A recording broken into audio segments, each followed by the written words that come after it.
What are you doing to your watch, Steven? Why are you looking at it right meow? Put it on silent. Mine is on D&D, but I kinda don't want it on D&D. D&D. Do not disturb. I'll put it on silent, but I like when it dings. I'll put it on silent. Do you know what really pisses me off, though? What? The GoPro Everything? Hero 4. Not everything. I'm a very positive person. Okay. You try to set up this GoPro Hero 4. Every week we run into the same problem where you turn on Wi-Fi, you turn on the app, you find it in your iPhone, and you click on it, and it's like, can't connect. So I didn't realize, and I read Maybe you just didn't read directions. I read the instructions better this time, and it's like, in the old one, you would turn on the Wi-Fi, and it would connect. Now you have to turn on the Wi-Fi, go into the menu system, and tell it to look for the phone.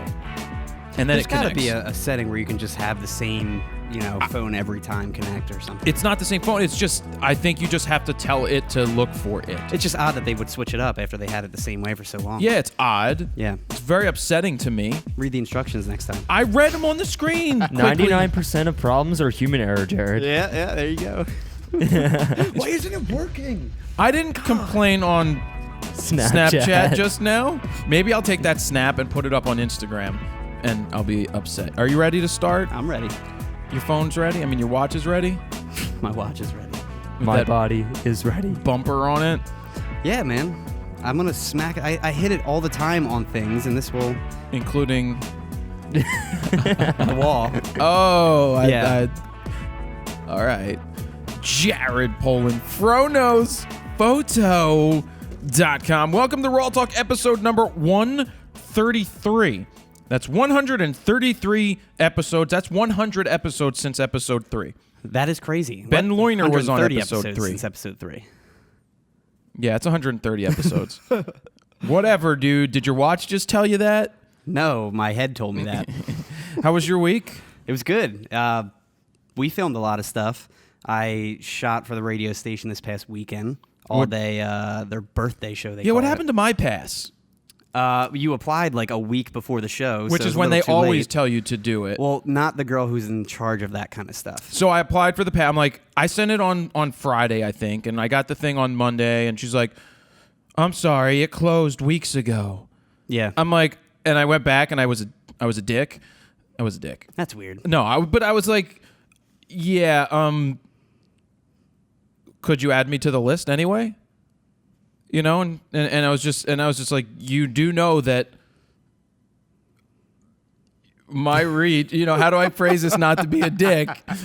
But you do understand that your job is to bring in the people that are going to promote the artist the most and get the most reach. And by not allowing me to come in and do that for the artist, you're doing them a disservice. I didn't tell her that. I just said that You thought about telling her that. You do realize that Don't you know how important I am? without saying that, by me being there shooting, that I have a reach that if you added up 20 of the little blogger people that come in that don't really have any reach, that it's 10 times more than that. And you should do that. I will say she definitely fills that pit up to the point where you can't move. If you're a press photographer, there's 30 people in the pit, which is not very big. So thank God I had full access being like the house photographer for the day. So I had stage access, crowd access, pit, whatever. So I would pretty much just be on stage for the first 3 songs, then come down, shoot the rest of the set in between the crowd and in the pit. I just wanted to shoot, but Me too. That's why. Then again, I would have been very pissed off at the show anyway. You would have, yeah. I would have gotten bored real quick. Plus it's also a very long day. I got crazy blisters and stuff on my hands. I got blisters on my fingers. Yeah, I mean, I've worked all-day events all the time, but I don't know. This past time, I worked from 10 a.m. till midnight pretty much. And it got to the point where my hands are like blistering up and peeling and stuff like that. So I don't know what a good Was lotion is Peter for that. there? Peter. I don't know. He's that guy that has a day job. I don't know because I wasn't in the pit for really any sets except AWOL Nation because he wouldn't let me shoot the entire set wherever I wanted. The I had to only be in the band pit. that didn't let you. Only band. Even the headliners let me do whatever. A-hole Nation. It's what they call them behind the scenes. Because I like Peter. Yeah, he's a good guy. I like him. Was We had Scott Wiener. We had Owen Sweeney. We had a couple other people, press guys that you would recognize. Was Edgar there? Edgar wasn't there. He's usually at the pop radio station The bigger events. shows, because this he can't sell these. Exactly. Was what was that guy who I always bust his balls? He looks like he's straight out of an 80s metal band, works at the camera store. I don't know. I don't know what you're talking about. Oh, he's got the mustache. Used to shoot with like a D300 all the time. I got nothing. Oh, man, what was his name? I don't know, but I used to bust his balls. Yeah. And he would get so upset, so I'd bust his balls even more just because it was fun. Sutter, what'd you do this week? I went and got my passport, which is interesting. My photo looks just like Terry Richardson, which is kind of funny. Well, I guess you need a passport to go to Alaska because you have to go through. I'm driving through Canada. Canada. Yeah. I mean, I'm surprised you haven't you Canada. didn't get a passport years ago just because you travel so often, but it's usually in It's all the continental. in the continental Yeah. U.S. Technically, I could have got a pass card, which allows you to travel via land and sea. You just can't fly, but it doesn't make sense. I've never heard of a pass card. It's way cheaper. It's only like $30. But Is a passport $60?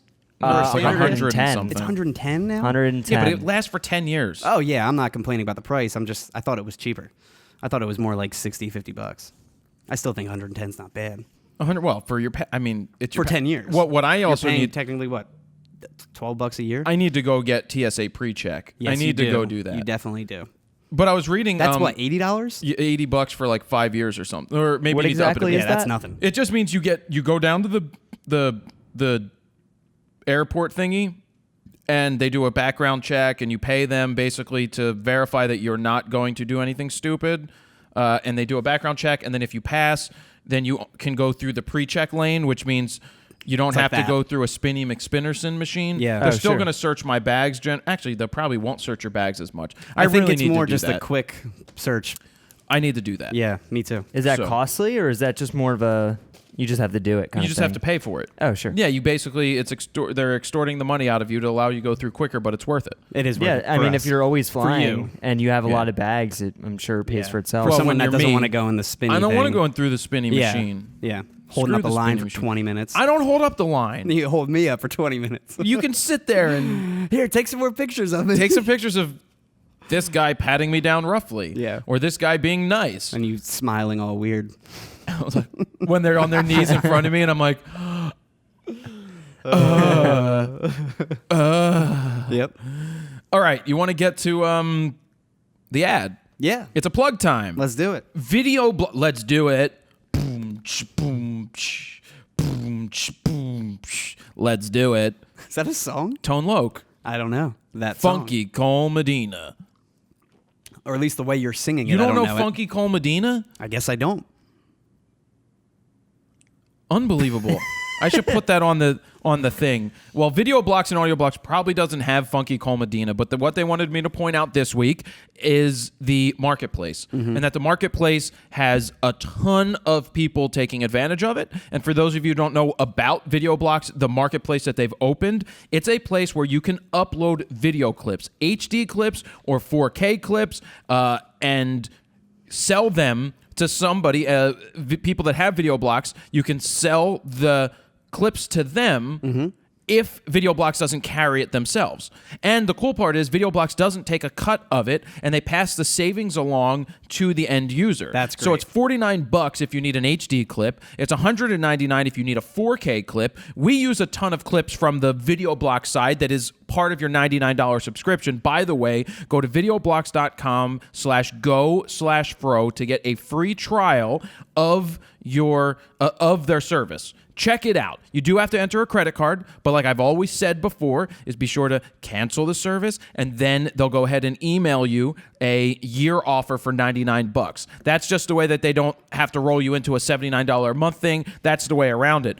But once you see what they have, if you are editing videos, now you edit a ton of videos now, Oh, yeah. and you are using Video Blocks quite a bit and All the Audio time now. Blocks because it's a lot of B-roll that is the glue that makes your videos work. So if you're a photographer and you're making wedding videos or you're making any type of video for clients, say it's an industrial need and you need to find like sprockets or something that are spinning, an industrial machine, and that will help sell the illusion of the story of whoever you're telling. Well, you're not going to go out and always shoot that, but it's there as part of the service. So that there's the two angles of it. You pay $99 a year and you get access to all of the video clips that are there. Vegas, run the 5-minute portrait. The first couple, the intro to the 5-minute portrait as I'm talking, the next 5-minute portrait that isn't out yet, that's coming out.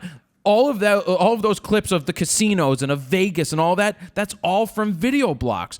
We didn't shoot that stuff, but you wouldn't know that we didn't shoot it unless I just told you that we didn't shoot it. So that makes our videos so much better and look more professional. And then when we need the audio that's running in the back, we go to audioblocks.com/go/fro. So, with a lot of people moving in that direction, even if you weren't shooting video and you were just a photographer who's making, what are those things called? Stop motion? Slideshows with audio. You could use audio blocks to get the audio, just like I did with the page-turning book of the pizza book. Yeah. I typed in Italian. Well, I will say, too, for the NAB video, the recap video that I edited, when I would search up certain B-roll footage of Vegas, like I wanted specifically like a casino slot machine. They had casino slot machine, but not like the type of shot I wanted. Right. When I did search the marketplace, like 20 results showed up in the search. So they do have a ton of stuff already on the marketplace, which I'm surprised about because it is such a new It's only 3 feature. months old. Yeah. But they said thousands of contributors, but I think it was a couple hundred, maybe it was a couple hundred contributors with thousands of clips. But everything I searched, I felt like the marketplace had so much to offer. Well, the one thing they made clear to me, because I asked this question, I'm like, well, are you going to continue to add free clips or the 90, into that? And they're like, absolutely. We're going to still build that end of it. But if there is something that we don't have and a contributor puts it up there and it could help you, because $49 for an HD clip, if it helps your video that much, is going to be worth it. And if you do want to make money off of shooting videos, go out and shoot videos. Even if you rent a 4K camera, I would probably do that. I would do the 4K footage. I would go shoot everything and anything in my neighborhood. I would shoot pouring a soda. I would shoot opening the can of soda. Honestly, it's the most basic things you shoot, and that's what people want. And you tag it, and you submit it to them, and if it sells, you get 100% of the commission. The only thing you're not getting 100% of is the fee that it costs for them to take, the credit card payment. Of course, yeah. But Video Blocks isn't keeping any of that money. They're passing it all along to you as a creator. So keep that in mind. We really like it. We've been using it longer than they've been a sponsor. I mean, almost every video, I would say now. At least, if it's not Video Blocks, it's definitely Audio Blocks. Right. And then they have the graphic stock as well, which we haven't dived into too much. Yeah, I know Todd recently used it actually for the 5-minute portrait. Yeah. I believe the background of each picture that pops up. Oh, right. The card stock. What I also like that they have lower thirds and they have other things that, Well, lower thirds is also on Video Blocks. They have all that stuff. That's what I'm saying on Video Blocks. Yeah. You have that option. So, what I was going to say is I wouldn't have probably worked with them if we didn't already use the service and liked it. Yeah. I mean, it's awesome when it goes that way because that's what seems to happen today with us. We use a product and then we reach out to them and they're like, you know what? We use your product quite a bit and we talk about it a lot. Do you want to be a part of the show and a part of what we do? Let's come up with a mutually beneficial deal. And so that's why we're able to make this show free. And most of the other things, mostly everything free, is because we have people like Audio Blocks and Video Blocks who support what we do. And that's why we ask that you at least check them out because if it works for you, then it helps us continue to do what we're doing. And that is the end of the plug. Yes, Mr. Sutter, who didn't raise his fist. I didn't raise the fist today. It was a normal open palm. Open palm. I think the marketplace is awesome because the company is now giving people a start, just like the company starter owner had. I mean, he started his own website, his own company to sell his stock footage, and now he's opening it up to everyone else to do the same thing. To give you an opportunity to make money. Do what he did. Why not? It doesn't mean it's going to sell, but just to put it out there, you never know, to get that paycheck when you're like, oh, 4 people bought a 4K clip. You're like, that's like $800. Well, it's just like people selling on Etsy rather than their own site. You have that already big platform where everyone's already at. So, yeah, you might not make as much money, but you have such a big audience to find your work. It's true. Very true. That's all I have to say about that. Yeah? No, I have more to say about that.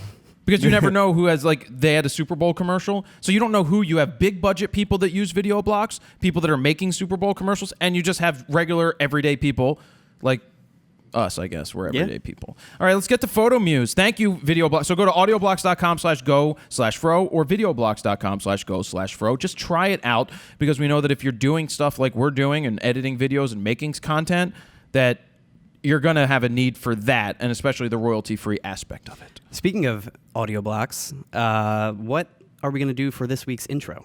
What kind of music? Oh. I didn't think about It's that. Photo News intro? Photo News intro. God, what should we do? Last week was pretty good. I listen. I go back and I listen specifically for. That's what I listen to when listen you do to the show. outro too. It's the intro and outro. Last week, Oh, I didn't do the outro. we did Sutter's driving music. Oh, we did? Yeah, Oh, and I then gotta we- check the that outro out. was like police music or something. You Wait, said getting did you guys ever do chased the by one the cops music? for? It was that one guy you guys talked about who's a model or something. Didn't at one point you put in music for him? Sexy time music. I think we did. Oh, well, let's DeMarcus. do. Oh, DeMarcus. DeMarcus. DeMarcus. That guy's chocolate. He's nice. yeah. He's smooth. He's- Why don't we do inspirational music today?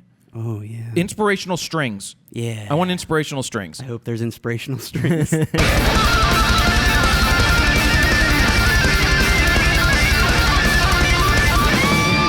All right, let's get into Photo News. So inspired. I'm inspired by those strings right now.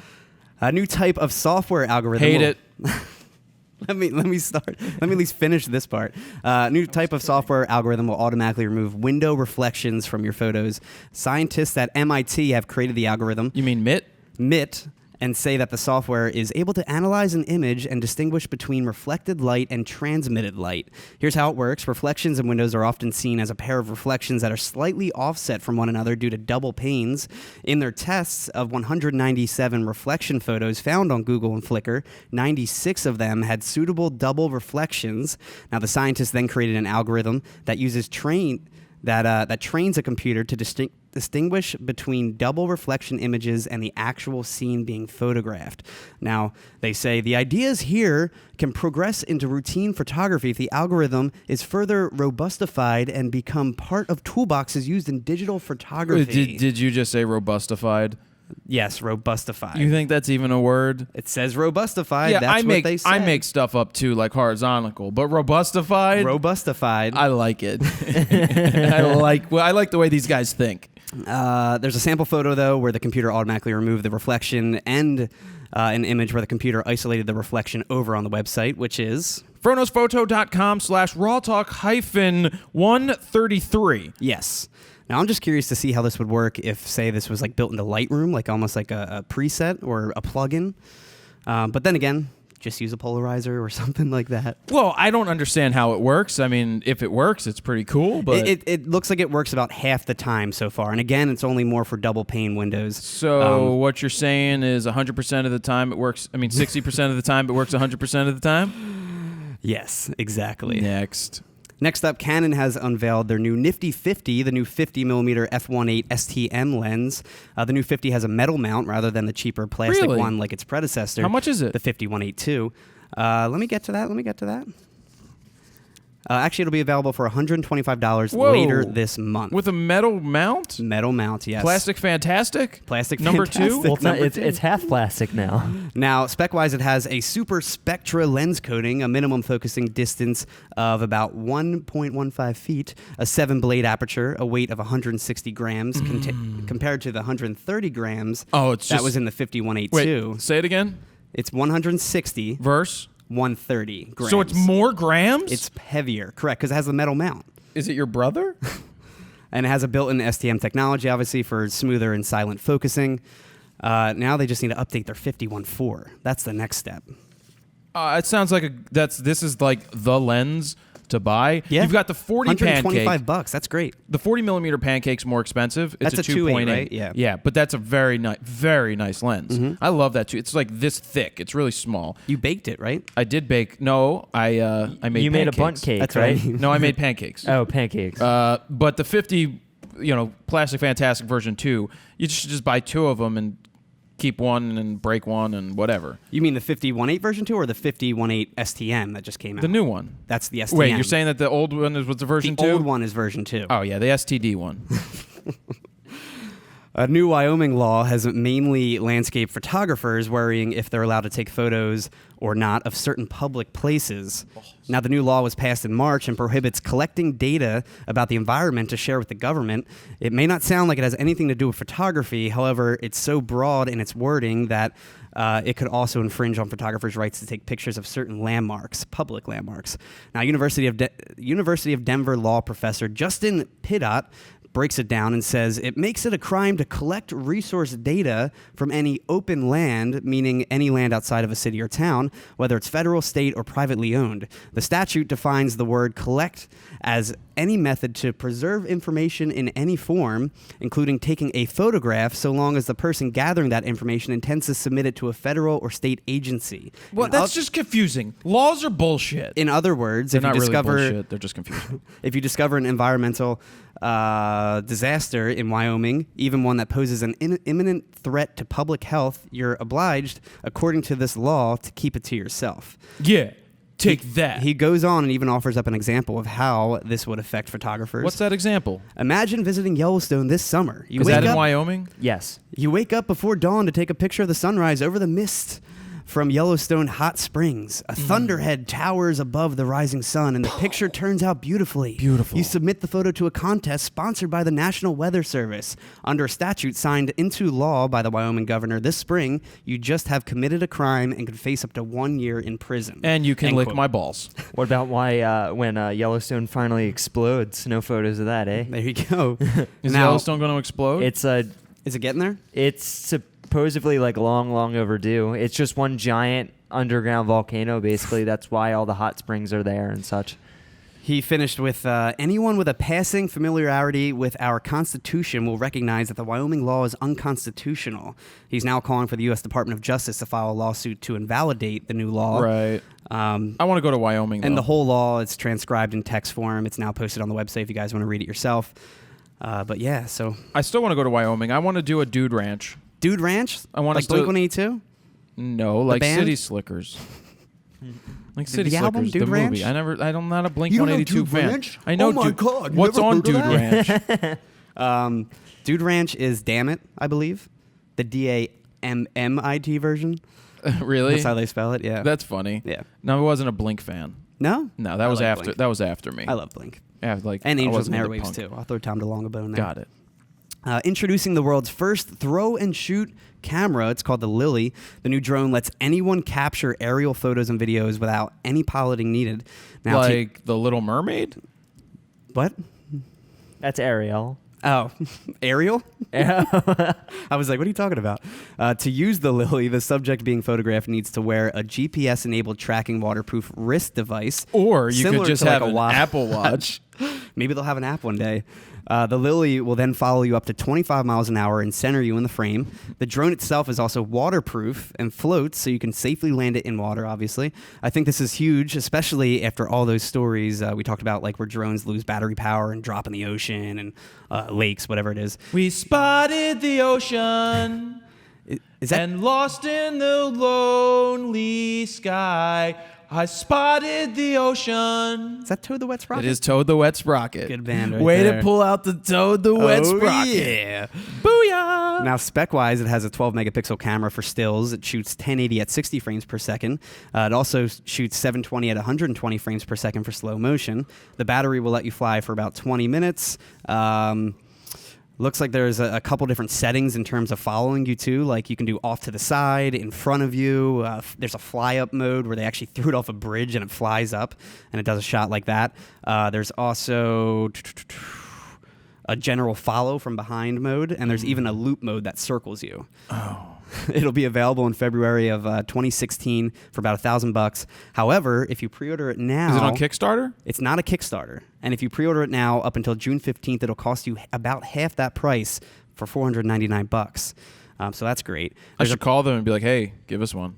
There's a preview. Yeah, that would be great to have. There's a preview video of it now, though, over on the website of it in action.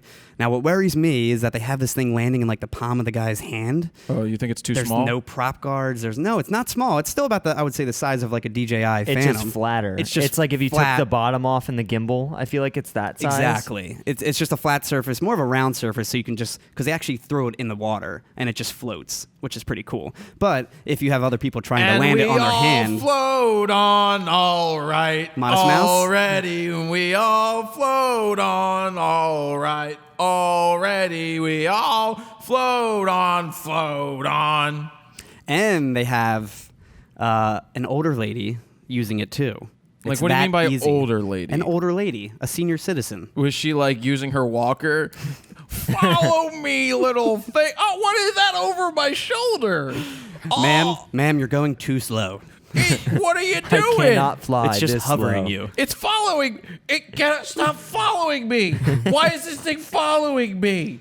Well, you have the GPS thing on your wrist, and you bought this. Oh, right. The other thing that scares me too is what if you forget to turn it on, or like the battery dies and you throw it up in the air and it just falls and breaks, or something like that. The nature of the beast. Yeah. My heart dropped when they threw it over the kayaker. in the water. So and all out throughout the video, they throw it, and right before it hits the ground, it lifts off and flies above the person. But when So they you think throw it's going to do that again? So you think it's going to do it, and they throw it over the kayaker, over the water, and you just think, oh, it's going to pick up real quick, but it just lands, Drops it in the water. splashes right into the water, And then it takes off. and then it just takes off again. But for a second, the video stops, and it's like, and it's waterproof, and it's like, I thought they screwed up, and I I wanna was like, see oh, it. hit the water.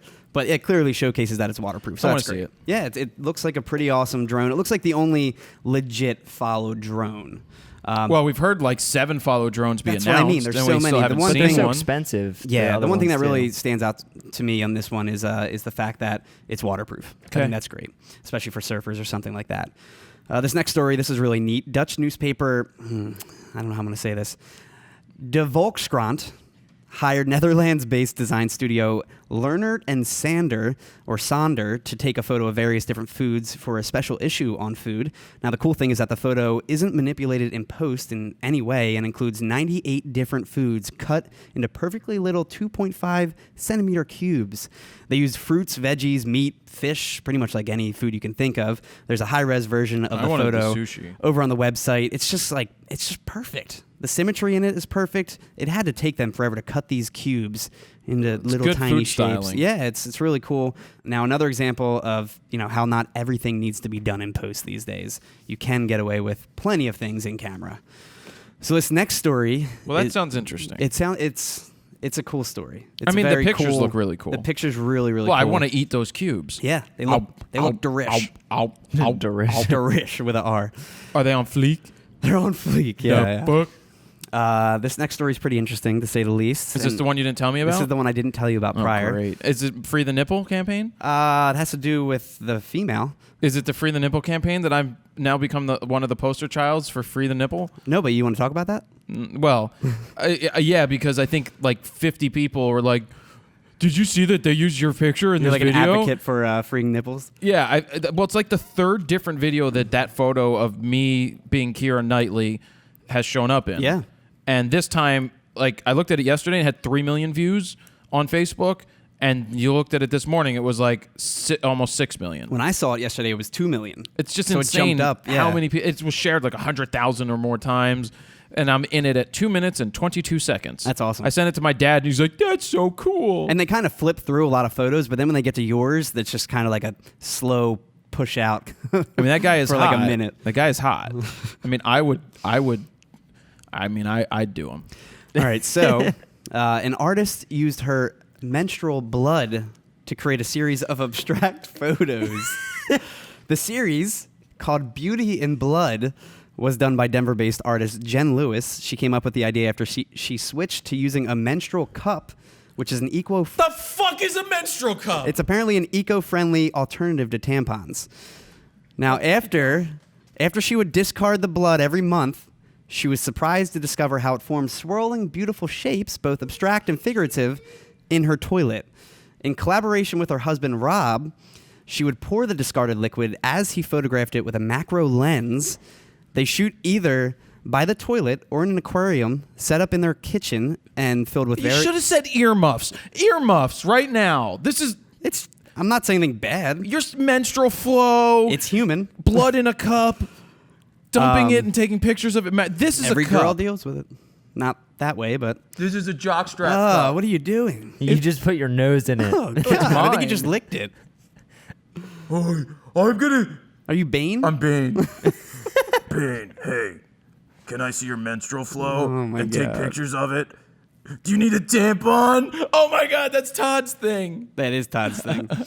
So anyway, they filled either the toilet or the aquarium up with different types of salt or fresh water, so they would get different results each pour. Yeah, great. There's a link to the series. It can be found over on the website. And I will say they're pretty unique images. Yeah, it's great. If you didn't know. If I'm If not you gonna, I didn't mean, know. I really Even am. if you know. I feel like I'm gonna throw up, and not because I put my cup on my nose. That's why I didn't tell you beforehand. That is horrible. No, that's absolutely horrible. That's worse than pissing on your film. That's why I wanted to see bring what it it would up. turn out with. I can't wait to see what happens next. It's got to be poop. Next up is someone's taking on it. a dump I'm on it. Take a dump on me. Go in the right on my darker chest. What? Okay. That is horrible. No, that is absolutely a horrible photo news story. Yep. That is not art. You can call it art all you want, but that's absolutely, it's like, You can call anything art. well, you can, but then people will take offense to it. I mean, I'm not taking offense to it because you can do whatever the hell you want, but Jesus, man, what is a menstrual cup? That's the first I've ever heard of that. Sutter, Google menstrual cup. I kind of yeah. don't want to. And just look at the images only section. I don't want to see that either. Here's a big no-no in any You industry. can take your earmuffs off. Calling out your client on social media. Definitely don't do that. A wedding photographer named Lee Maxwell Judd called a recent bride. He photographed both a bridezilla and the ugliest bride on his legit official Facebook page. He posted the image of the couple, followed by a comment saying, in quote, "Ugliest bride I have ever photographed. Winged the whole time. Bridezilla number 1, question mark?" End quote. Now, he has since apologized. Judd claims that the message was a result of his Facebook page getting hacked. He also claims that the spotlight has gotten him booked through 2019. Now, here's what he says. For those that have, in quotes, for those that have joined in on the results and trash talk, I really pity you people. You embarrassed yourselves and have shown your true colors. I could have removed this page after the first comment, but I chose to leave it up so others can see who you are and also have pity on you. Since the hack, I have had a few hundred new likes. I am booked out to 2019 with wedding photography, and all of my clients have paid 50% deposits. Well, who gives a fuck what they paid? That's not the point. I feel like it's just like a bragging thing. Most of my clients have messaged me with their support and encouragement. For those adding negative reviews, keep them coming. They only promote my business for the better, end quote. Now, over 200 reviews have also been left on this Facebook page, like he talked about, with negative reviews bringing his average rating down to 1.7 out of 5 stars, which is pretty big. Now, the bride, Ashley Howard, responded with her own testimonial of how she was treated. In quotes, she says, "The quality of the photos was unacceptable, and he acted very unprofessional leading up to and especially after the event. The photos were sent on a USB with no note, business card, or any form of packaging to the wrong person.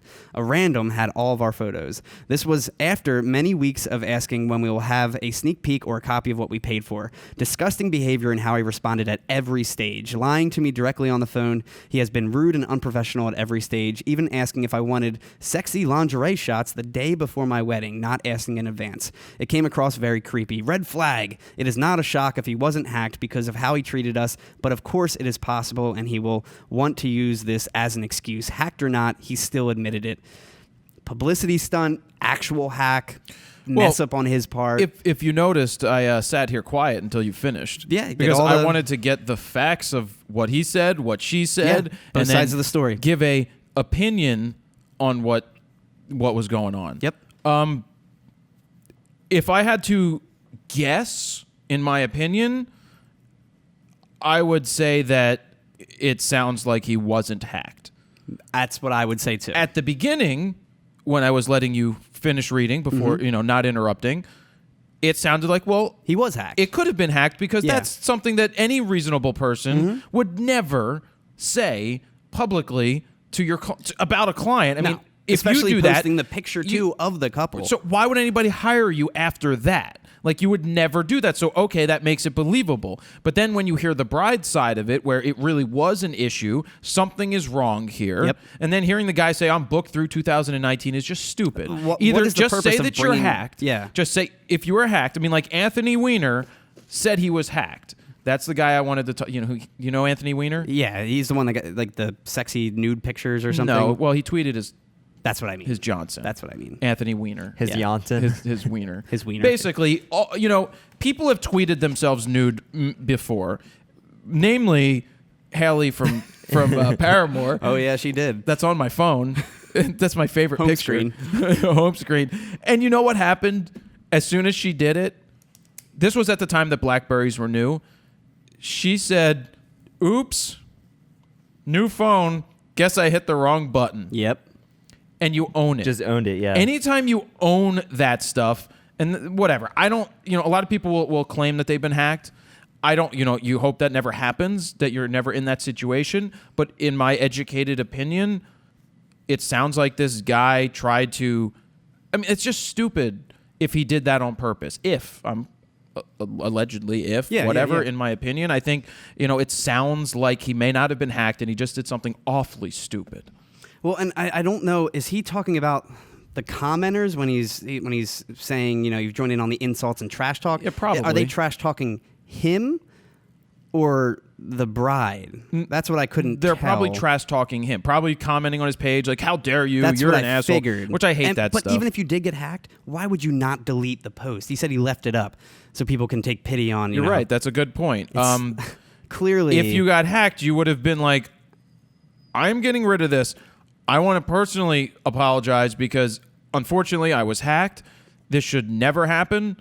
I would never say anything like this about any of my clients. This is terrible.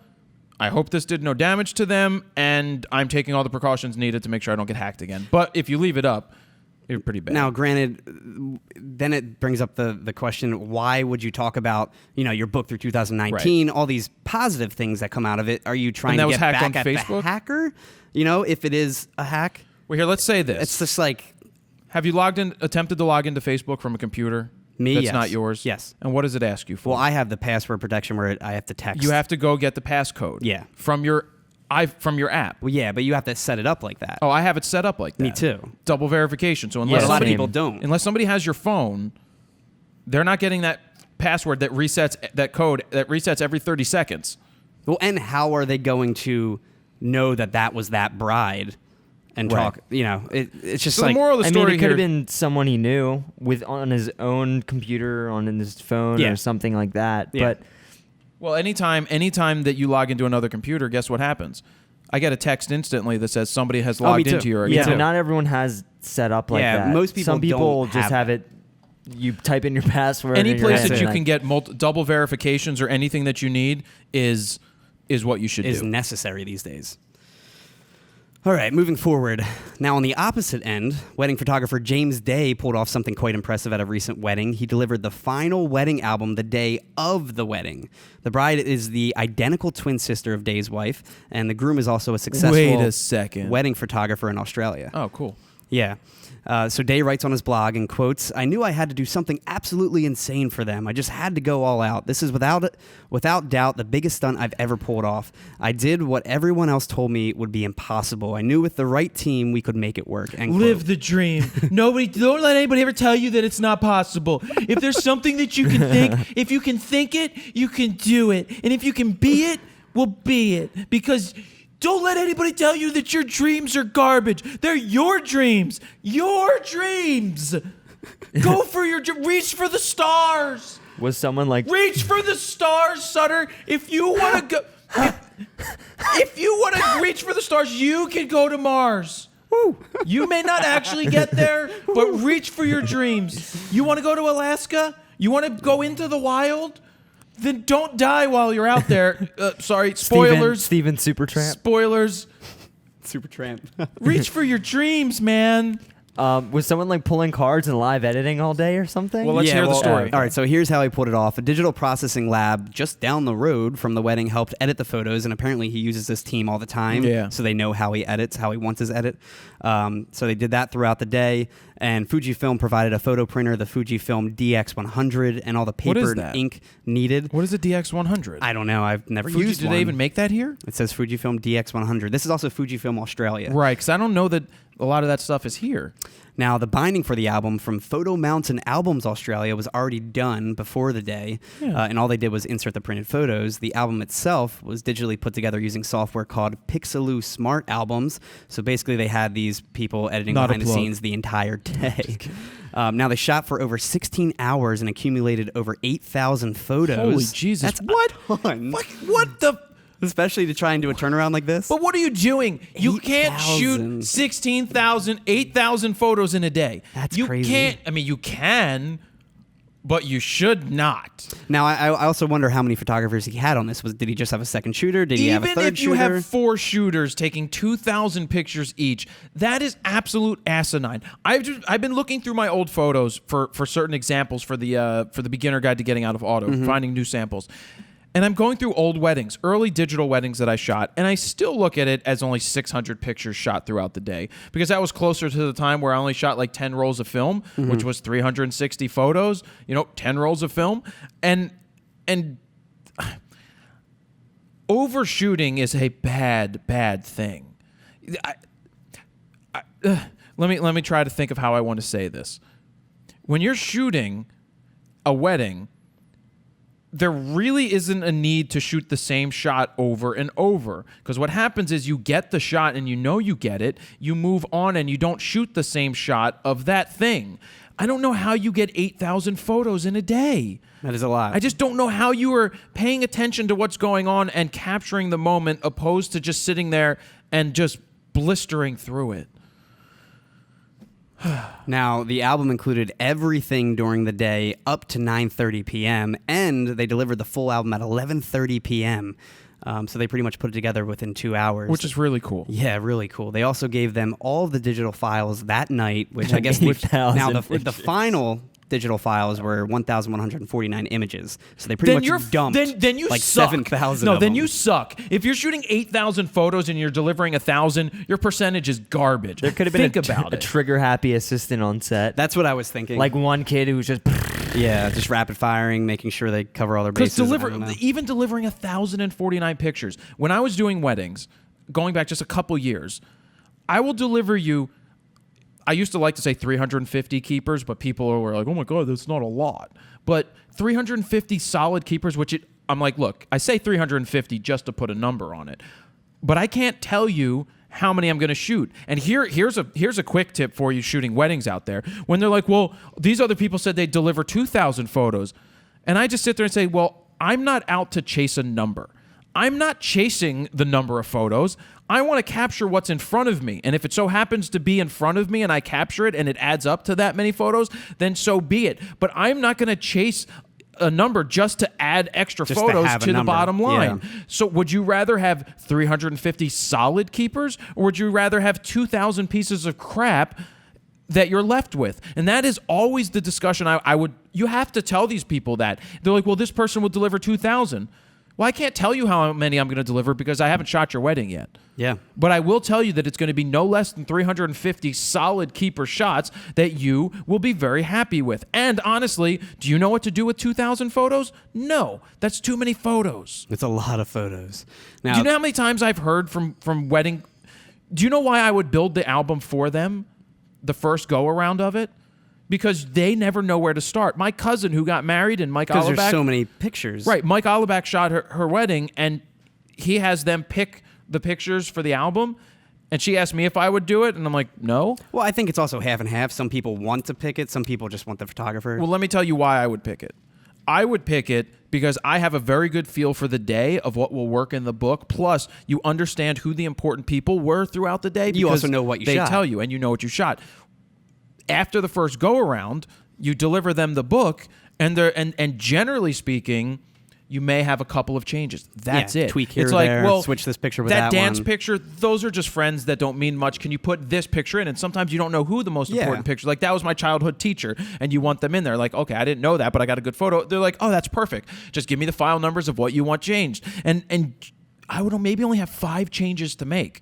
But if you don't make the changes for them, it makes it almost impossible, and that's what stretches albums out to take a year to get done. Keep going. Sorry. Well, it's just the end of the Unlike story. this one. there's just a 6-minute behind the scenes video. It pretty much showcases the preparation, an entire process leading up to the wedding and if the Annie final Leibovitz album. was doing the behind the scenes, it would have been 30 seconds. That's from last week's It's episode. a huge wedding album too. It's beautiful. I mean, this thing is like huge. But the reactions, the priceless reactions from the bride and groom was awesome. Really cool. It's a great idea. You can execute it awesome. You know, I'm not ripping on Kudos them. to him for pulling it off. Not ripping on them. Oh, no, when I no. say that I they think shot you were. 8,000 shots, I'm making a general statement that that's just asinine. You don't know what the final product looks like, which is, I'm sure it was great. I mean, it's a great story. That's a really cool, unique thing to do that they pulled off. It takes coordination. Canon has issued an official product advisory for their new line of T6 Rebel cameras. The advisory states that in certain Rebels, white spots may exist on the optical layer, which may result in the appearance of dark circular patterns on the captured image under certain shooting conditions. Canon says the spots are due to irregularities on an optical layer located in front of the image sensor. Now, here's how to see if your Canon T6S or T6i have the issue. You look at the first 2 digits on the camera serial number. If the digits are 01 or 02, 01 or 02, then your camera may have the issue. You can confirm it by looking at your actual sensor with the mirror flipped up if you want to, or you can just be safe and send it to a Canon repair center. Now, Canon has repaired the issue in recent batches of the T6 series. You can check out if yours has been fixed by looking at your battery door. If it contains a black dot, then your camera has already been repaired. Now, Canon is promising, just like the Nikon issue with the D750, Canon is promising that it'll be repairing affected units free of charge. They're currently working on a solution and will be announcing one very shortly. Jesus. So it looks like Nikon isn't the only one with the sensor issue on new cameras. Well, I mean, Canon had the T5i. So they had a problem with the T5. Did they? Or was it the T4 that made them replace? A sensor issue? No, or just no. They had a chemical reaction issue with the rubber. I'm talking on the about sensor, grips. though. Well, I know that, but there was still a recall. I'm not calling Canon out because Nikon's had the same thing happen. It seems to happen with a lot of these companies right now that they put out stuff that ends up getting recalled. It's insane. I feel like they just try to push it out so fast that they don't have time to even recognize that there is an to really issue. test it out But it's fully. just strange how the first batch, it's like, has this issue, and then the ones after didn't unless they fixed recognized it. Yeah. You know. I personally wait on cameras, on new cameras especially, like a couple months because of issues like this that could happen. And I buy the first night when the D5 comes out. I'll have a D5 as soon as it comes out. Yeah. And if there's an issue, I'll deal with the issue. Yeah. It's just, I mean, I've done that since. The reason is I'll sell my D4S for optimum value at the time that I sell it. I just personally like to see full-on reviews, stuff Sure. like that, just to make sure this is the camera I want or need. But you know I that should the say. 5D Mark IV is going to be the whatever's next. Yes, mainly because I also haven't upgraded since the Mark III when that came out. But there's nothing to upgrade it to. I'm just saying when it comes to actuations, I've shot a shit ton on that camera. How many? I can't say how many, but definitely up there for whatever its cycle limit is for the shutter. 150 or so? I don't know, probably around that. Damn. I don't know what it is, but I've definitely shot a ton, especially when I was working for the station. Flickr has officially launched a major redesign of its service across all platforms and rolled out some powerful new features, including viewing optimization and better organizing and searching of photos and videos. They launched a new uploader application for users that want to upload directly from their desktops. The mobile app also has a new auto uploader that can help automatically upload your mobile shots to the service for storage and sharing. Or private storage. Private storage, yes. Users can now bulk download their photos from Flickr too. In the past, you could only download images individually.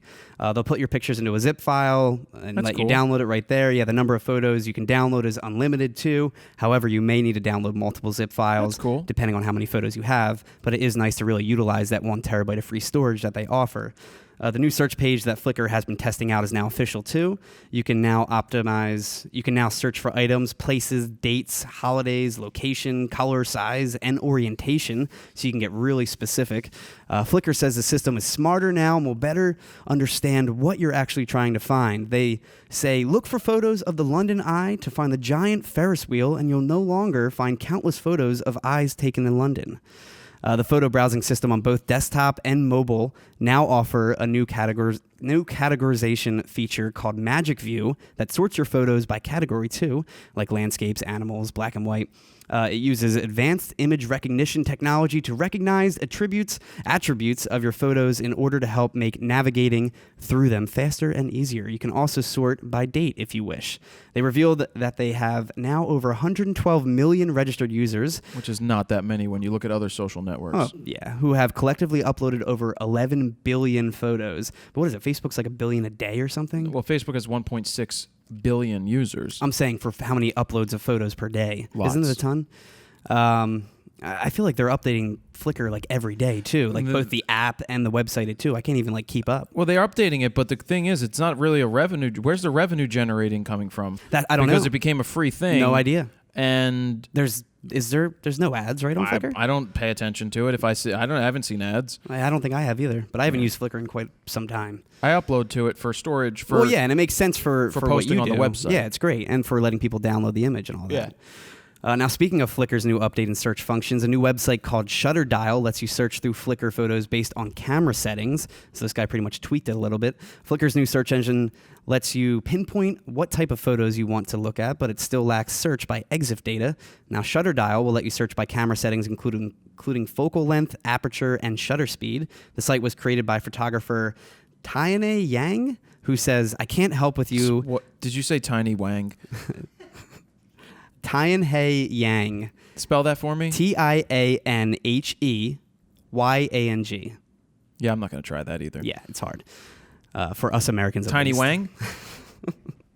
But he says, I can't help you with the memory making part, but hope that Shutterdial will help enhance your technique and aid you in setting up the gear that best suits you and what you shoot. In terms of using the service, it's pretty straightforward. You enter a general search term like portraits and specify what focal length, aperture, and shutter speed you want.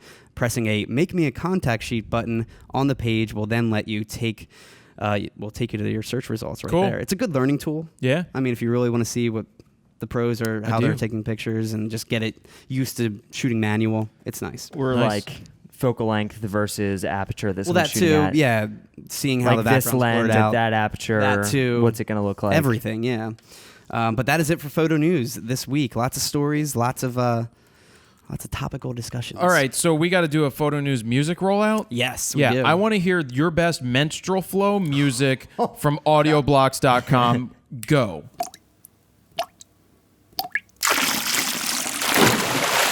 Yep, this menstrual flow moment brought to you by audioblocks.com/go/fro. For your best menstrual music, listen to Audioblocks. Oh my God. And will they approve that plug? I don't know. You know, there's actually a ton of really good flowing sounds. So extend it out if you need to extend it out. Oh man. I want to hear That's going to be interesting. Menstrual flow. This week's menstrual. Why don't we just come out with like, oh, that was horrible. I just thought of Kids Bop. Warning. We're about to discuss something very personal to many people. And if you don't want to hear it, skip the next 60 seconds. Kids Bop. Kids Bop, because I was thinking of releasing the menstrual flow like to help you sleep. But in this case, it helps you when you have PMS and you're going through your menstrual cycle, I guess. And it's songs to listen to while you're menstruating. Yeah. Brought to you by audioblocks.com/go/fro. Have we grossed you out yet? Don't blame us. Blame that girl who uses a menstrual cup. I had to bring it up. How many people are going to go Google menstrual cup right now? Do you think there's a YouTube video for how to use a menstrual cup? I'm sure. There's a YouTube video for everything. Can you look up How to use a menstrual cup, because God. I don't, is it like a dental dam for your vagina? Use a menstrual cup. It was the first result that came up. Hold on. Really? Yeah, it was with pictures on WikiHow. Oh man, WikiHow is everything with pictures. A menstrual cup collects menstrual fluid and instead of absorbing it like a tampon, it is cleaned and reused. With the cup able to last long as 10 years. What? That's a lot of flow. Menstrual you could cups die. have You'd be been losing so shown much blood. to leak less on average, and they are very comfortable to wear. As well, they have fewer health risks than standard disposable products, and there are no risks of TSS, which is toxic shock syndrome, which happened from the. We learned about that in school when people used to use the sponge. Oh wow. The sponge was before the diaphragm. They do not lead to vaginal infections. All right, enough. Should I put a warning? Should we put a warning before this discussion? If you want, it's probably I'll do a warning. Needed. I'll do a warning. You can cut it from here and put it there. Okay. It's time to move on from photo news. Can I take a stories are done. All this menstrual Let's flow do it. talk makes me need to go pee, so I'm going to take a quick second to go pee. Boom. We'll be right back. Alrighty, is it time to get into the flying solo portion? It is time. Now, it's something a little different this week because we try to get guests. We try to get guests. We're in Philly. It's not easy to get guests. Well, it's not always easy, and sometimes we need to travel to do that, but when you travel, it takes like time. a full day. It does. It takes a full day of time, and there's a lot of time. I'm not saying we wouldn't do that for the guests that we need. Yeah. But I refuse to do a Skype interview. I refuse to do something like that because it's not personal. As when you meet somebody in person and have a conversation with them, you see that a lot in a lot of other people's podcasts, that they're just audio and they sit there and it's just like, yeah, well, I'm just sitting here. It can be fine, but it's not the same as sitting across from somebody and connecting with them. But anyway, this week, I wanted to change it up for flying solo, and I wanted situational type of questions. Cool. Theme. A theme, basically. Nice. So I wanted to hear that, and there were a few less, but they're a little longer, some of them, because More they are open-ended, situations. probably. Well, I don't know if they're open-ended. They're just, how would you have handled this? Mm-hmm. Or what would you do if you were in this situation? I guess that's open-ended. Yeah. But so we're going to do that. Then we'll get into gear of the week and the flying solo portion. So let's get into the questions right meow. Let's do it. Kat Essman, how do you deal with a subject who is uncomfortable with their appearance and being on camera? I had an engagement shoot where the future groom was very nervous and difficult to direct. How do you handle these type of situations to get the best images you can with the subject? I think a big key to this is laughter, is the joking around, and sometimes people just really don't like to get their picture taken, and they're just dicks. My brother's like that. He just hates his picture taken. Anytime you put out a camera in front of him, no matter what, he's just like looks the other way or just like won't. He just won't cooperate at all. Well, what you do is you're like, dude, you take them off to the side and you go, look, you hired me to get photos of you. So you're either going to look like an asshole in every one of your photos, or I'm going to get really good photos of you. Yeah. You can, it depends on who the person is, and if you know them, you may not be as harsh and call them an asshole, but you want to say, look, do you want good photos or not? Really, I'm trying.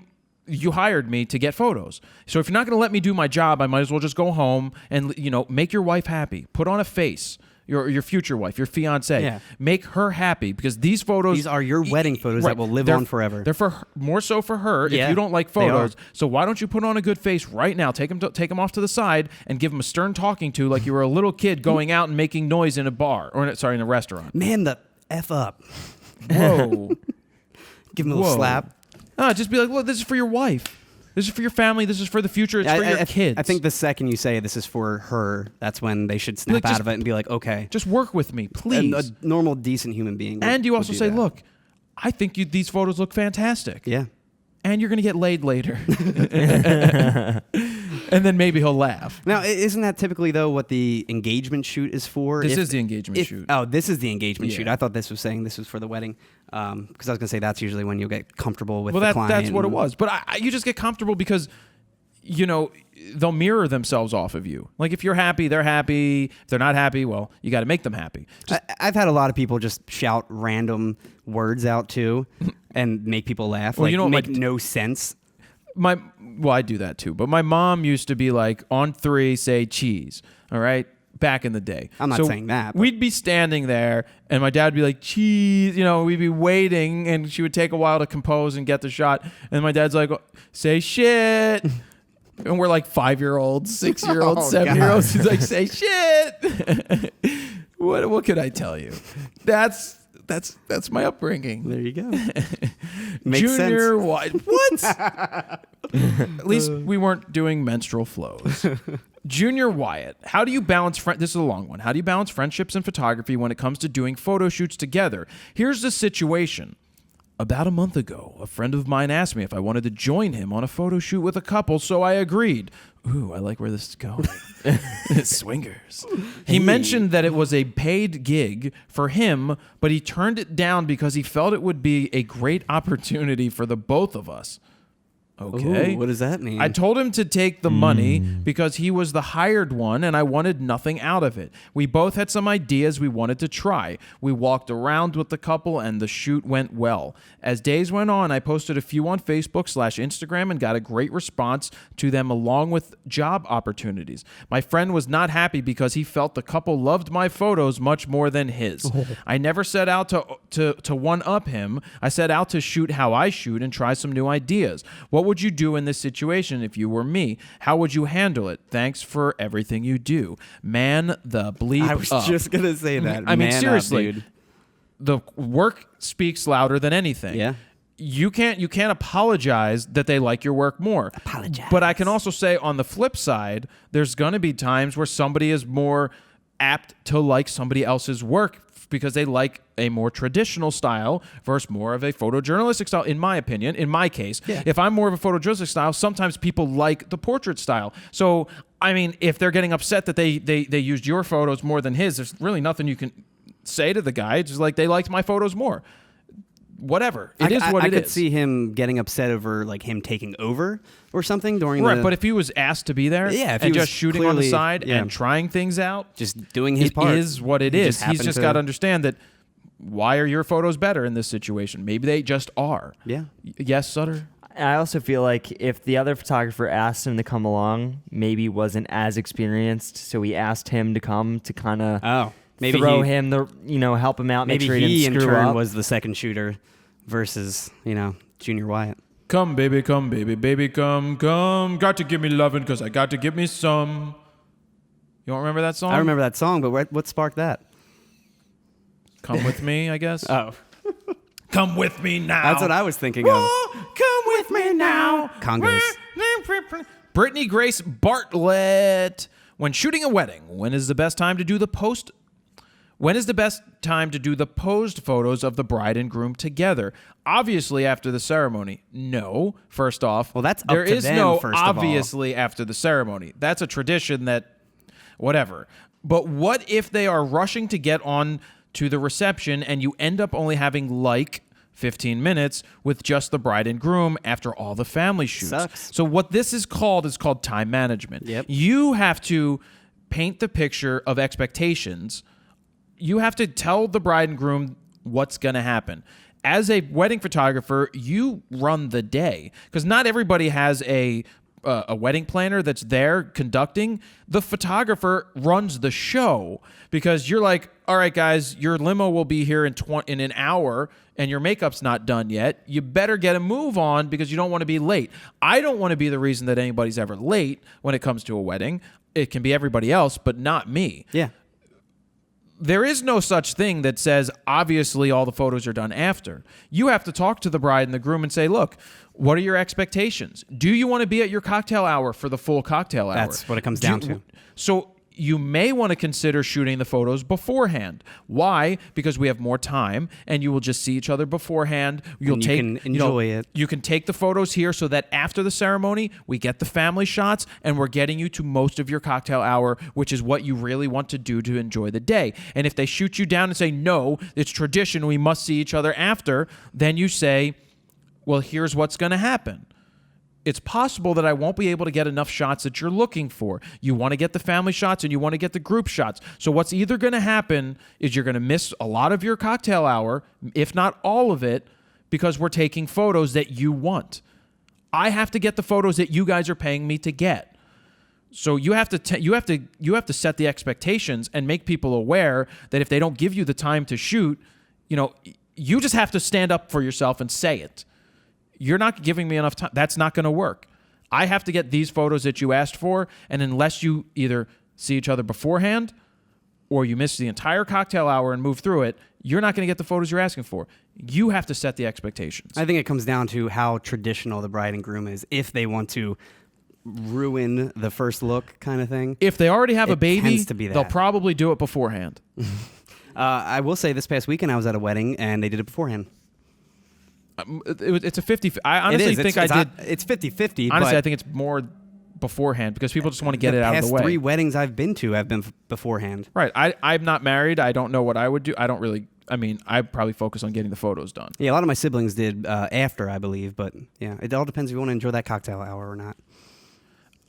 Oh, yeah. She continued, I ran into this situation in my last wedding, and I wanted to be better prepared for my next. They were trying to get to the reception, but I wasn't quite done shooting, and it was frustrating. So my answer is what I just told you. Yep.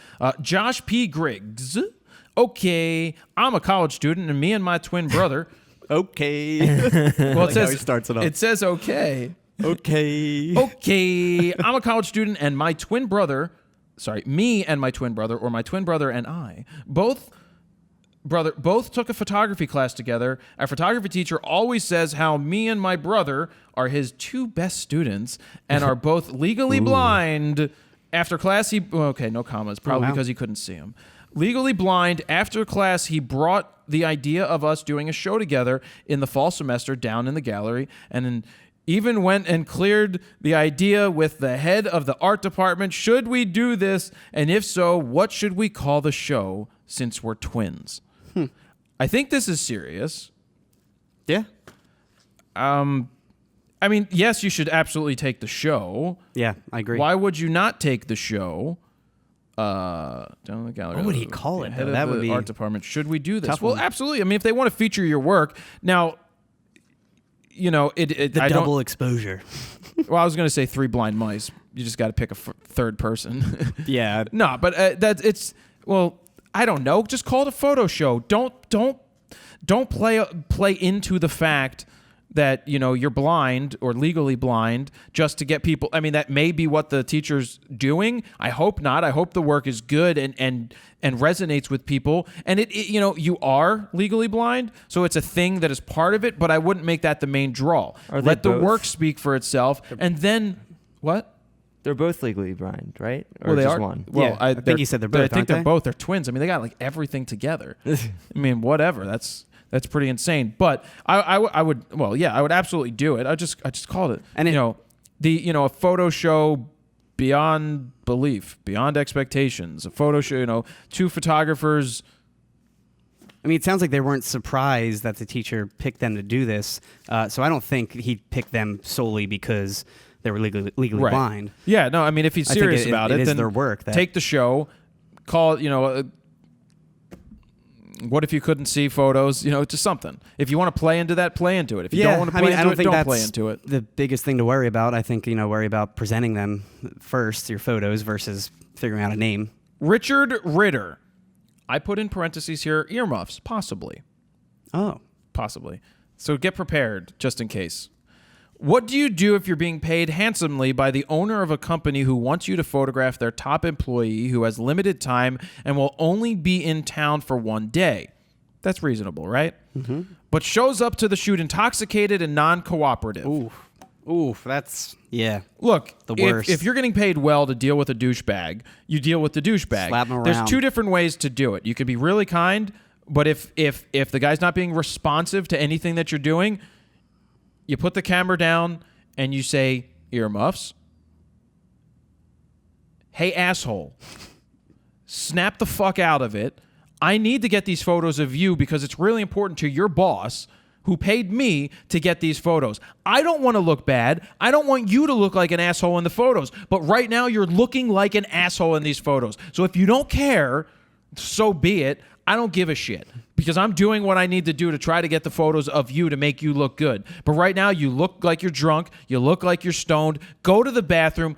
put some freaking water on your face, come out here with a different goddamn attitude, and let's take these photos. I don't give a shit. I can be done in 5 minutes, and you could be doing a line off of coke off of that woman's ass right over there in 5 minutes. But give me 5 minutes of you not looking like a douchebag who's stoned and drunk out of his ass, and give me the photos that we need to get, and what you do on your time is fine. You're now on my time. Respect me, bitch. What'd you say? Can you repeat that? No, because I don't know what I just said. I just made it up. You can take your earmuffs off now. He blacked out. But I mean, what else are you supposed to do? That's tough. That's a tough call. That's really tough. That is, you just have to say it how it is. You got to tell them to, dude, act serious, man. I've had to do it. Really? Well, you've had bands. I've had probably, right? I've had people in bands who like to get high before shooting, and then management was saying every photo looks like they're high, and I'm just like, well, I mean, high. They were, and if you didn't want them to be high, then they shouldn't have been high, and they weren't blaming me. They just had to pay me more to go back and shoot them when they were clean. Yeah, that's just what happens. I mean, you can't. There's not much you can do with that kind of stuff. No, but I like what I said. Would I actually say that? I would say something along those lines, but probably not as harsh. I think you would say pretty much all of that for the most part. You have to. Yeah. Because it's your job. You're getting paid well. Assertive. And it'll shock them. Like, Then they'll be like, oh, this shit. guy's legit. Well, because sometimes shock value works because... Well, especially, hopefully, they'll also feel bad because they're freaking drunk during the shoot. Right. I'm like, this is my job. This is my job. They'll be like, oh, yep. You're risking my out. future here because you are acting like this. Yeah. I've dealt with plenty of people who just think they're too good for the camera. Like plenty of radio DJs that I've taken headshots for. And they're like, I have 1 minute. That's it. You're like a typical like CEO type shot. And yep, I've dealt with that, but I've never dealt with I have 1 minute. Drunk or anything. Yeah, You I'm get not me for smiling. 30 1 minute. seconds. I'll be like, clock's ticking. Keep going, buddy. Oh, literally, the one dude who I'm not gonna name was just like, I have 1 minute. I'm not smiling. This is how I'm posing. That's it. Take the picture. I'm like, no. what, dude? No. You know what I would do? I'd be like, you know what? No photo for you. Next. I'm just like, Did you do that? I've done it. I've walked up to these He's people. notorious though around the station to being like that. Yeah, I get it. But you know what? Gonna I mess go, with him. do you want me to respect you or not? Because I'm not going to take your photo if you're going to disrespect me here. Screw you. Seriously. You may be an asshole. That's fine. This is a photo for you to make you look good. Do you want to look like a dick or do you not want to look like a dick? Oh, and the best part is, after I took the picture that week, he then changed his Facebook profile picture to that picture and used it for everything after. I'm like, boom. You're welcome. Damon Bam, wham. Steinke. Well, it was really cool this week. A lot of people put their phonetically sounding names. Did they? Oh, cool. Even somebody was like Smith, and they put S-A-A hyphen Smith. I'm like, no, that's Smith. Smith. No, it should have been just S-M. If. Or S-A, saw, not Wait, saw. It shouldn't have been S-A. It should have just been S-Smith. S-M-T-H. Smith. Yeah. Damon Steinke. Stinky? S-T-E-I-N-K-E. Did No. he didn't put it how you spell it? Or No, how he you say it? didn't. But I think it's like Stein, S-T-E-I-N, so it's Steinke. Okay. Here's a situational question for you, Jared. If you were asked to do a boudoir shoot for a woman Ooh, your hey. age, What's up? that would be 34 years old, 96. and you were doing this at your loft, would you have another person at your shoot location, someone there with you to make sure you were never accused of any unprofessional conduct, with the risk of guilty as soon as accused? It's something I know it's worth being worried about. To go along with that, would it be another woman, or do you feel it wouldn't matter? Thank you. Yeah, this is obviously something that a lot of people have to deal with. I mean, you typically film all your shoots, so you would have it all on camera anyway. If I anything do. I like to happened. film a lot of my shoots, but But it is different, I guess, with it being. it's tough. It's tough. Is That it a kind friend? of shoot. So here's. I mean, it's really tough. If there's a correspondence back and forth that you're going to be doing boudoir photos and they're okay with it, I mean, ask to bring a friend. It's a good question. Can they bring a friend? I'm gonna have somebody on set. You're gonna have them sign a piece of paper. I mean, there's only so much you can do, because even if you have all that stuff and you've taken the proper course of action, somebody can still accuse you of doing something, because that can happen. Have them bring a friend. You have an assistant who's a woman. We know that we have a buddy out there in Colorado who shoots a lot of boudoir stuff, and his wife is the assistant for all of it. So that women also feel more comfortable when there was a woman there. So it's just, now if you're a female shooting a male, there's that double standard. There is. It is flat out a double standard. You know, I don't think you're going to find a man that's going to accuse the woman, generally speaking, of misconduct. Yeah. I think I'll go with the double standard. Did I answer the question or not? Yes, I did. Yeah, you did. Cindy Jacobs Longfellow. Longfellow deeds. When shooting at a small venue /club /bar, explain how you would go about telling /asking an aspiring photographer not to use flash in the face of the musicians. I politely told the guy that he really shouldn't use flash, but he continued. Would you have let it go, or would you have said something, especially if the musicians were your friends? She was photographing with them? No, they were just a random person there shooting. Okay, but she was just friends with the... She may have been friends with the band, but she told them not to use the flash. I've turned around to people that were popping up the flash and doing it, and I'm like, you can't use the flash. And if they continued to use the flash, I would just be like, you can't use the flash. Flash, full power. Nah, I'd be like, you need to take that off your camera right now. And generally, if you say it in a stern way, they're going to listen. Because I'm like, what you're doing right now is wrong. I've seen a lot of people by accident, not even realizing, aspiring photographers, using the flash pops up. Yeah, the flash pops up, and they don't even realize it. Well, I usually say you're give them the benefit of the doubt. Hey, your flash has popped up, but that also means they're shooting an auto. Auto, yeah. And then I've seen that happen plenty of times. And then you can go there and tell them that they shouldn't be doing that. I mean, I can understand if it's your friend's band and all that, but honestly, I'm just like, whatever. I'm still shooting. I'm still getting what I have to get done. But if you know that it's interfering with you or the band, like bands, it's really tough to do that. Yeah. Like you're up there and people are flashing and stuff in your especially if you're shooting in auto mode, it's probably shooting out full power for the most part. Thomas Nelsing. What would you do to handle a situation where you have two parties that want to hire you for the same day, and there is no possibility for you to actually do both the shoots, and rescheduling is not an option for either party? Would you take the job that were most interesting to you, or would you simply go with the party that came to you first? This is OFC. Oh, of course.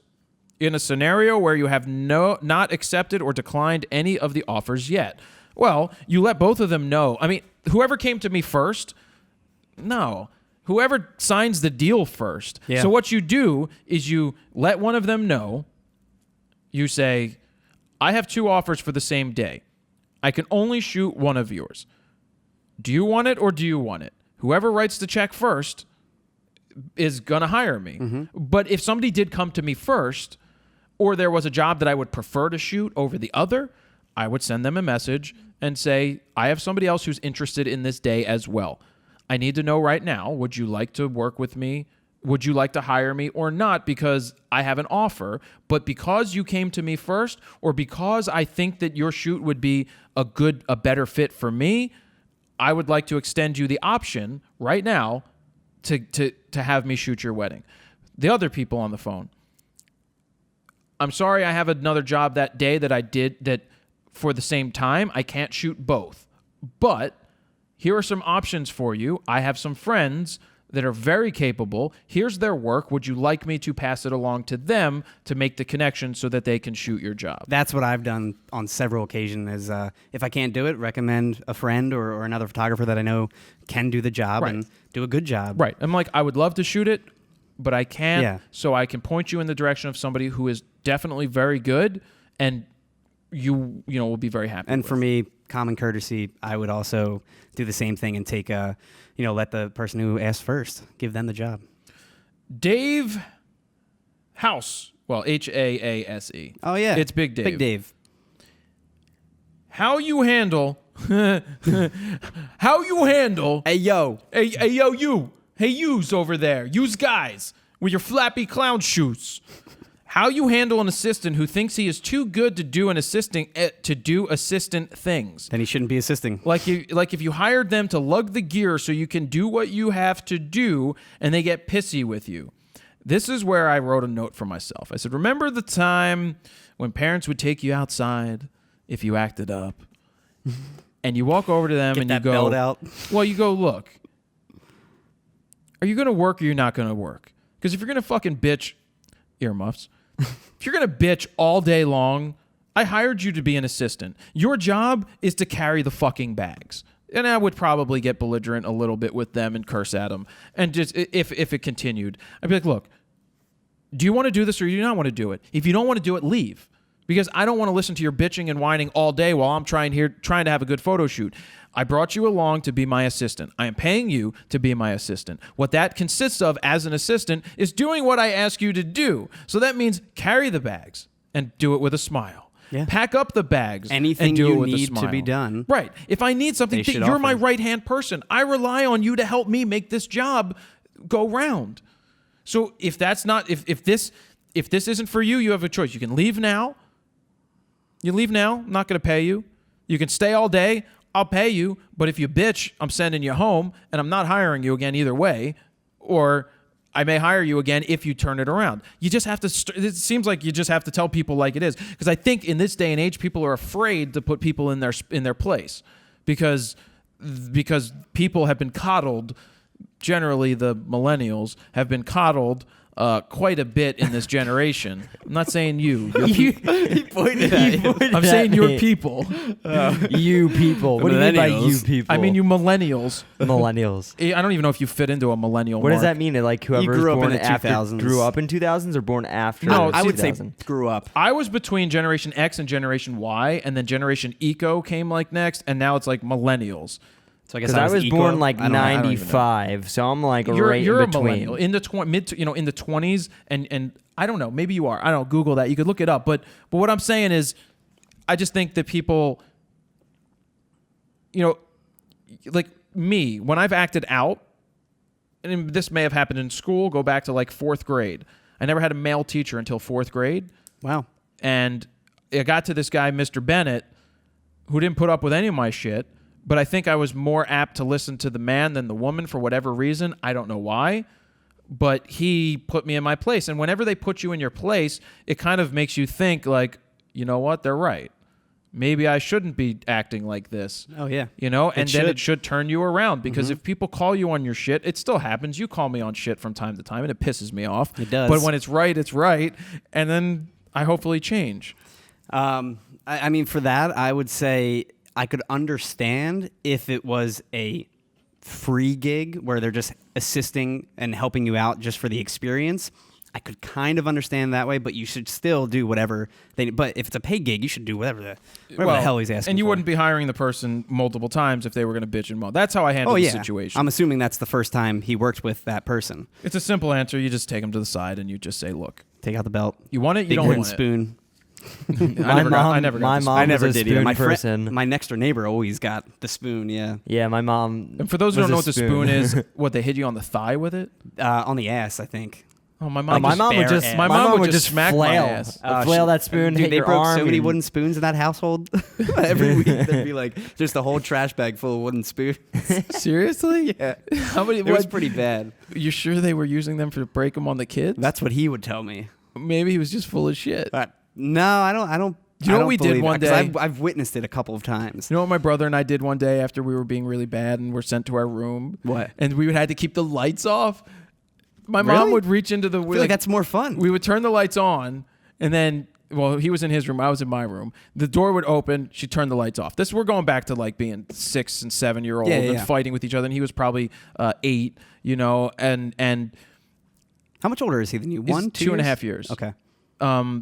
And there was this time where we agreed to put, you know, like a bedtime book, hardback book, you know, those we put them in our pants, in our butt, so that when our mom went to hit us, They would hit the book. she hit the She book, hit the book. and then she laughed because it was funny. So how could she go on anymore, right?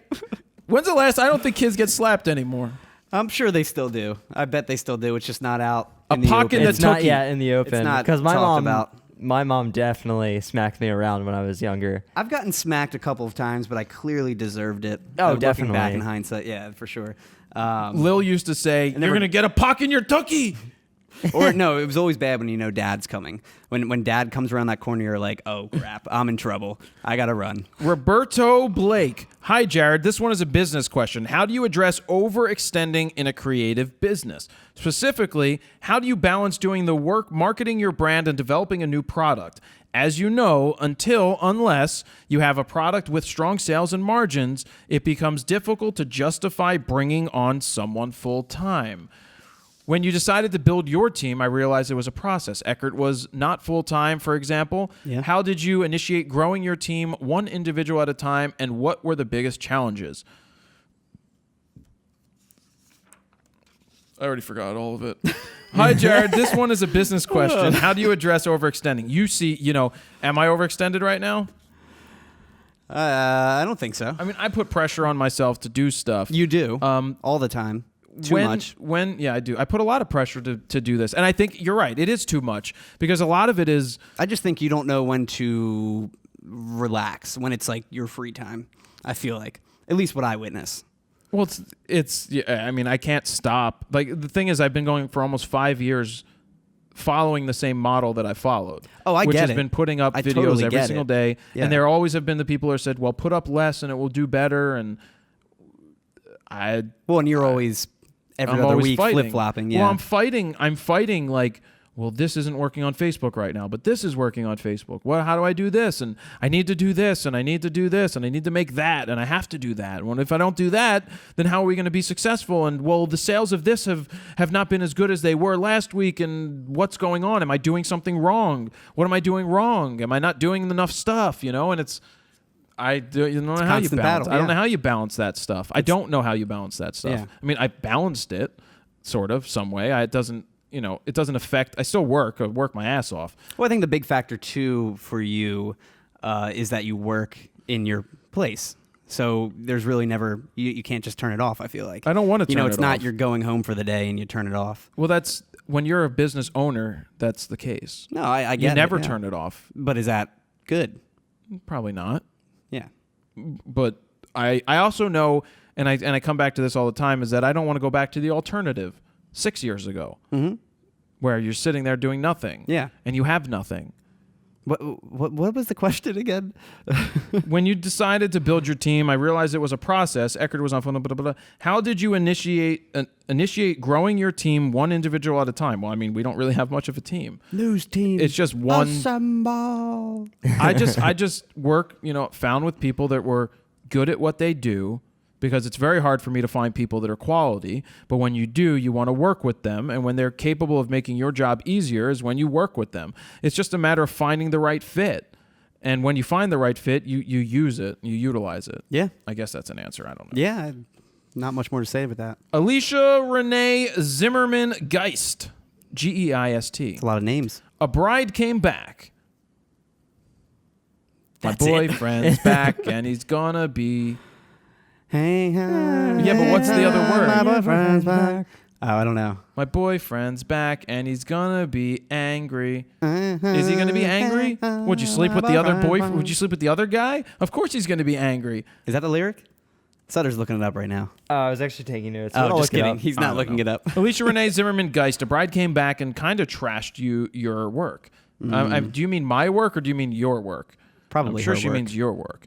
Mainly the amount of images she got. Mind you, she had way more family photo requests the day of and a 45-minute time limit. And the number of family and time limitations were discussed prior. Then 2 months later, hits you up for family photos. Mind you, I told her no respectfully, but what would you have done? I love when you're like, respectfully no. I hate that term. When people are like, respectfully disagree. Well, no, fuck you. No, seriously. Well, that's because that's what they want to say. Well, right. So just own it. It's be like, no. I don't agree with you. Don't be like, respectively, I don't, no, I don't agree with you. That's just me. That's a personal thing. Yeah. That's just a personal thing. It's managing expectations. You did talk with them beforehand. You did tell them to give you a list. You have to get a list. What are the important shots that you need? Generally speaking, a lot of times they don't even give you a list. They kind of say, I need this, this, and this. Or I'm like, well, you ask for it, you ask for it, you ask for it, right, and they just never and you give it to don't you. get it. Yeah. So you have to manage expectations. You say, we only have 45 minutes to do a shoot. We need at least a half an hour to shoot with you because you are more important than just about everything. It's your wedding day. Queen. I can only do certain family photos. So what you need to do is have one of the bridesmaids or a family member wrangle all of the people because we need to move quick. If they don't do that, we're not going to get the shots that you want and we have to move on. If they start adding stuff, you're like, look, you're adding a lot of family photos. Why don't we send the family out? Let's get the photos of you now. And throughout the rest of the wedding, understand that I'm going to be pulling you out to get photos either now or later with the family or with you because I need to make sure I get you the photos that you're happy with. Again, it's managing expectations. Yeah? Yeah. Did you want the lyrics to that song? Oh, yeah. All right, so it starts out with my boyfriend's back. Sing it. No. Sing it. How's it go? How's it go? Or is it, my boyfriend's back and he's gonna be... like the hit version? I was gonna do it a weird southern sort of thing. Just sing the song. My boyfriend's back and you're gonna be in trouble. Gonna be in trouble. My boyfriend's And then it was back. what's the chorus? and- Hey now. It's hey la day la, my boyfriend's back. Hey la. Let's sing it. la, All right. My boyfriend's back. My boyfriend's back and you're gonna be in trouble. Hey la. Day la. My boyfriend's back. You see, You're gonna be lonely. Yeah, he's catching up the story. What? Those are the lyrics. Really? How do you, man, you're really good. They're with not the remembering actual that stuff. lyrics. Oh, But no, that's the riff. I started looking. I'm like, where That's is the that? melody. The melody is though, it's like, yeah, you're gonna be sorry, cause my boyfriend's back and he's gonna put it in my menstrual flow. Bernardo definitely the lyrics. Aker. Yeah, I think it's Aker. A-R-C-E. No, that's Arse. Arse. Arcey. Arser. Arky. Phonetically spelled. So I don't mess it up. Took a photo of a local chef and uploaded it to Instagram. Oh. He took it from there, and now you can't take photos from Instagram. You can save them How do you save them? they have a desktop version. Oh, that's true. You just right click save as. That's true. Yeah, it does. Firefox it does for me. Took a photo of a local chef and uploaded it to Instagram. He took it from there and now uses it as his profile picture on both Instagram and Facebook. I got in contact and offered him a photo shoot for free since I'm trying to build a portfolio. He said he'd be up for it. I've tried to set up a date a couple of times, but he seems uninterested. However, I'm guessing he did like my photo since he is using it! He also mentioned that he was going to ask a friend to do a shoot for him. However, I don't see him using his images. Haha. Should I keep insisting? Let it go. Cue Frozen soundtrack song, or ask him to take down my photo? Thanks. Yeah, so this is an interesting situation. The guy likes your photos, but won't respond to you when you offered him a shoot or something didn't ask you to take the photos. Yeah, if he's not going to be responsive to you, there's a couple of options here. You ask him to take your photos down if you want to play that game, because you have nothing to lose. If somebody's not going to respond to you, you're not missing out on something. You say, look, you asked me to do a photo shoot for you. You're using photos for free that you put people in their place. Yeah. I would show up to the restaurant, order food, and say it's on the chef. The chef said it's fine. It's just like him using my photo without permission. I'm not paying for your food. So tell the chef I'm here. Thank him for the meal. We're now even. I've never done that, I would consider doing great that. way Really ballsy. Yeah. It would be ballsy. You'd be like, yeah, it's on the chef. That'd be like drop the mic. No, actually, you I'm walk done. in and you say, the chef's taking care of it. This is my name. I did photos for him, and he said, come on in and get food. Mm-hmm. You know what? Give him a call right now. If he has a problem with it, send him on out. But he should be like, oh, well, maybe that puts it into perspective. Because, you got to put it into the same thing. You have to paint a picture for people sometimes because they just don't get it. But they work. Well, especially you with work. photographers, yeah. Right, because people like to don't walk get all over what us all day long. But that's the same thing do. as walking, like, hey, I walked into your restaurant, I went and I grabbed that cake. I like it, so I ate it. And I mean, what, now you want me to buy it? No, I just liked it. I mean, I don't have to give you permission for it. And then I shared it with all my friends. We all Right, ate the I cake. told them, look, I took We all it. ate the cake. I ate the cake. You know? That's a good way to put it. That's a really good way to put it. I mean, that does take balls, but you can get away with that. Yeah. Honestly, you can, because I'm like, wait, what do you mean? What's different? Oh, you took my photo off of Instagram? Oh, remember Wait, that? you used it for your Instagram on you took it from me. You didn't ask. I did? You didn't give me permission. You didn't get permission, and you didn't credit me. Oh, I forgot. Wait, but you also used it as your profile photo. Oh, yeah, I did that too. And there's nothing different than me coming in here and eating your food and leaving. But I'm not giving you credit, and I'm not paying you for it.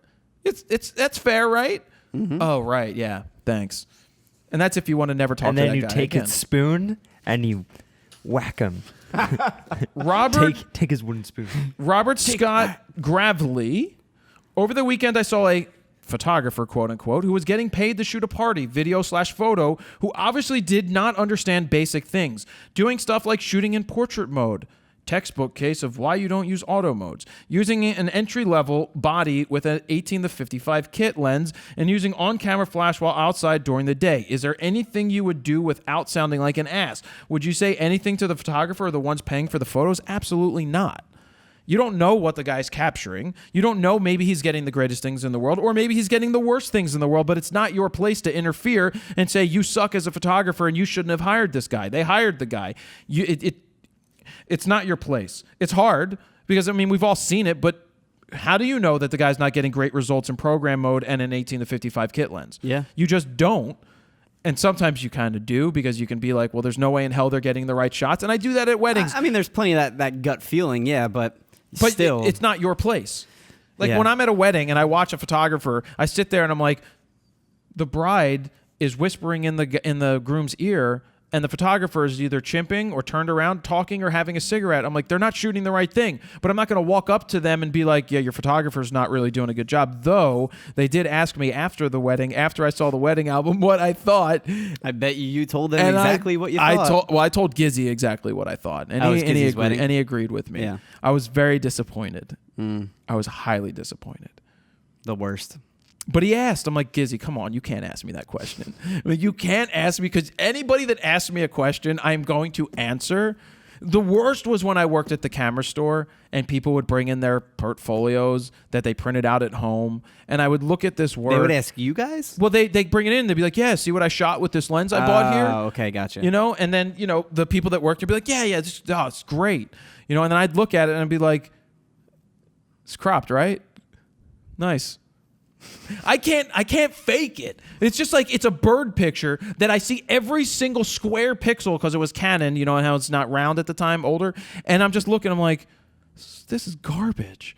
I would just have to walk away. I don't know how you do it in the store, you know. Andre Scott. I recently asked is that the same name? No, it's not. I recently asked a local wedding photographer to help second shoot for my own experience, and just to help out. I have currently shot 5 weddings for them. They have used a nice amount of my shots to edit and deliver to the couples. I don't want to be a dick and ask to be paid, but at what point do I ask to be paid, since the photographer uses about 30 to 40 out of 200 delivered shots? Wow. Thanks a million, Andre. Pronounced AN-apostrophe-DRE. Andre. Thank you for putting that in there. Yep. I think you're at the point where you just say, hey, you know, I did ask you to second shoot, and I'm happy. Thank you very much for giving me this opportunity. It seems now that you are liking the work that I do because you're using it and delivering it. So I think at this point I'm ready to assist. And get paid. Yeah. And if they say no, then you just leave. Yep. You just have to do it, because you can't just keep going down that hole. 5 weddings. You've done that's 5 weddings. A lot. I hope they've thrown you something, because even when I had people assist, I would hand them a $100 bill. Just give them cash. At the end of the day, hand them $100. Give them the tip. Which, by the way, $100. If they tip. I never got tips. I never wanted tips. If they tip. Not everyone does. No, I personally never wanted tips. Yeah. Especially at a wedding. Do not expect a tip. It's your wedding. They paid you to do your job. Do your freaking job and don't expect anything. Never. I don't like when people bitch that they didn't tip. Yeah. Like, you got paid. Do your job. And I would split the tip. You know, they would hand it to me if there was a tip, and I mean, I would split it with my second shooter. Well, that's what I'm saying. At least give them that. You know, yeah, absolutely. Yeah. But yeah, if they hand a tip to the second shooter, the second shooter you should split it. It doesn't matter. You all there. You split it if somebody's going to do something. I agree. Depending on what it is. So at this point, you've shot 5 weddings, and they're using your photos. They obviously like them. So you say, I'm ready to second shoot you and make money. And if they're like, well, no, you say, thank you, goodbye. Peace out. And that's it. And you just leave it at that. Peace out, Girl Scout. Corey Drake. See you later, alligator. Let's say I have many clients who are overweight. They ask me to take off a few pounds, and I can't do that. What do I tell them not to lose the job? Very good question, because I feel like many people run into that. Well, this is hard. It's a very hard question. But it's the reality of it is that, look, I'm here to capture the moment and take pictures.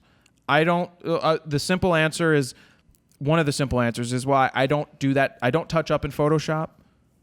You know, I don't go in and do stuff, like you know, retouching or something. if there's a pimple or if there's like a hair out of the way, I'll change that. But other than that, I really don't do post-processing. And if that doesn't work, then they're not going to hire you. But if somebody's pushing you, I'd be like, look, you are who you are. You're asking me for photos. this is your face. This is what you look like, whether you're overweight, extremely thin, slightly overweight, the hottest person in the world. Yeah. It doesn't matter. If you ask me to do something that isn't you, you know, you want me to take something out shouldn't be out, I'm not doing it.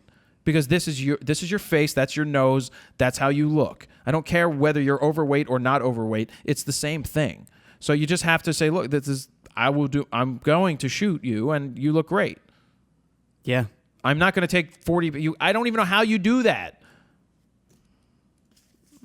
That's it. That's it. That's your flying solo. I really like these questions. I like the situational things. I love the themes. Yeah, the I really themes. do. Well, the themes are good when you have them. It's tough to come across these type of themes. But the situations are good. Yeah. Because it's different than just general questions. I can pick a theme, talk something about it, and go from there. Well, and these are real life situations too. I feel like everything you picked. Is I pretty much try to spot pick on real life of what situations. a lot of people run into. Yep. And don't know what to do. If you were on a deserted island. Best question. I'm just trying to figure out who I want to spin. Yeah. Don't do you want to usually get the do wheel Gear of the out? Week first? Well, yeah. Well, what? Don't you usually do Gear of the Week first? Well, do Gear of the Week, but let's get the wheel going too. Sure. Because we're almost at the end of this show. I've got 2 things this week to talk about.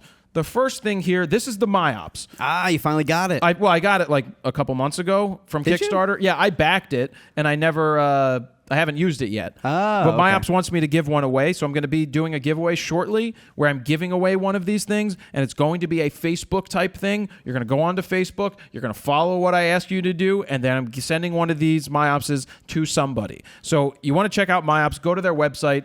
We have a link over on the webpage because it's a trackable link so that they can see that it came from me. Okay. They also have a code. I don't know what the code is to get 30% off of the MyOps. We'll pop it up on the screen, please. A 30% off code until June 30th or 31st. June I'll put 30th. that up too. You can buy one if you want to buy one, but I'm going to be giving one away, and we'll talk more about that. But I'm really happy because it has lasers and it has an app. Freaking laser beams? And it really is packed with a shizer ton. We met these guys in Photokina. Photo Plus, I think. Photokina. Was it Photokina? Yes, it was in one of the China halls. Oh, okay. And we went and saw it. But so this is what? It's like it triggers off of lasers, sound, light, movement. Yeah, and it has the literally app. like everything. It's right? nice to see a Kickstarter that works. Yeah, yeah. And it is nice. It comes in nice packaging. I like the orange, and that's matches that. your shirt. It does. And the other thing that came in the mail early, it's a pre-release of the RODELink Filmmaker wireless audio system. Yes. We talked about this for a while. This is Rode's first foray into the wireless microphone thing, lavalier type stuff. Yeah. $399. So it's priced less than the higher end stuff from some of the other companies, but it's priced to sell. It's more of a, look, I have no idea what I'm doing with audio. I want to press a button and I want it to be paired. Plug and play. It's easy. It's simple. We used it the other day to do an unboxing test. The audio from it, you said sounded fine. Like you won't know the difference. Fine, yeah. But you talk about compression. Yeah. Like there's differences when it comes to audio. If I had something like this when I first started, it would have been better than using the Sony ones, which were more expensive because I didn't understand compression and I didn't understand the peaking and the auto and all of that. A lot of the stuff is being done for you right inside of this. So this is the Rode Filmmaker Road Link. Road Link, yeah. So if you want to only spend $399 to get into the game, this is going to be good. It's going to do the job, and we'll have more on it later. Yeah, but that's what I wanted to talk about. Definitely more of a plug-and-play option, and I love the fact that it comes prepared already, so you're pretty much good to go right out of the box. Right out of the box. Mm-hmm. What's in the box? What's in the box? What's in the box? I got to pick a question here. We'll pop the name up after the show because I don't want to sit here and read it and take too much time. All right. Does that sound good to you? Sounds good. So what we have, hey, look at that. We've got the Atomos Ninja 2 right in the middle. Woohoo. $695 value if we do ever land on that. Hopefully. Maybe they'll have the One Ninja day. 3 out by the time, and then Probably. we'll have to switch it out and just give it away to somebody. Yep. But remember, they've got the bare bones coming out in June. Mm-hmm. So the Ninja right there is $695. The bare bones is going to be, I think, $395. And shit, to get an Atomos. Oh, no. No, not the Ninja 2 wasn't going to be. That may have been. I thought it was like 2 something. No, it was going to be $395 for the Ninja Blade. The which one was it? The Blade, that's the second one we got that we replaced with the Shogun. Is your dad calling? No, it's not my dad. It was the first model, the one with the 4.3-inch screen. That's the Ninja 2. Oh, that is this? That's that. Oh, for $395? I guess so. You can't beat that. Adorama Picks. A lot of people use that code that we have. I'm going to do different codes from here on out. That was a great code, but it's over now. Okay. But it's over now. Anyway, go to adoramapicks.com, and if somebody gets that, they get like print credit and free stuff. Lands on me, you get some free stuff from me. Generally, any one of my video guides, if not all of them. Think Tank Photo, which it landed on, I believe, last week. Somebody gets a photo bag, and it's Think Tank. Great photo bag. Oh, yeah. Audioblocks.com/go/fro. That's where you've heard all of the menstrual flow from that we used in the show earlier. Squarespace.com/fro. Get 10% off your first year. And if you prepay for the year after your free trial of 14 days, they will give you a free domain for that 1 year, which is a $12.99 value. So you're saving another $13 because they give you the domain. Creative Cloud, you'll get CC, Lightroom CC, and Photoshop. Rode microphone. We use the Rode microphones. We just talked about that. Question mark. Anything on the wheel that you want except the main prize. Borrow lenses, $250 in credit. You've got me again. Plasticprinters.com. Videoblocks.com/go/fro. You know what? We talked about that a lot today. Squarespace again. Black Rapid to get your Black Rapid strap. My straps are still on sale for $64.99. Oh, still on sale? Yes. So if you get the Fronos Photo iShoot Raw red strap, $64.99 right now plus shipping. Nice. It's a pretty hell of a nice discount. Rode again, and that. Are we ready to spin it? Let's do it. Let's do it. Ba-dum bum bum bum boom boom boom. That's Tone Loc again. Remind me to talk about Tone Loc. I got to listen to that. Wheel of Fro.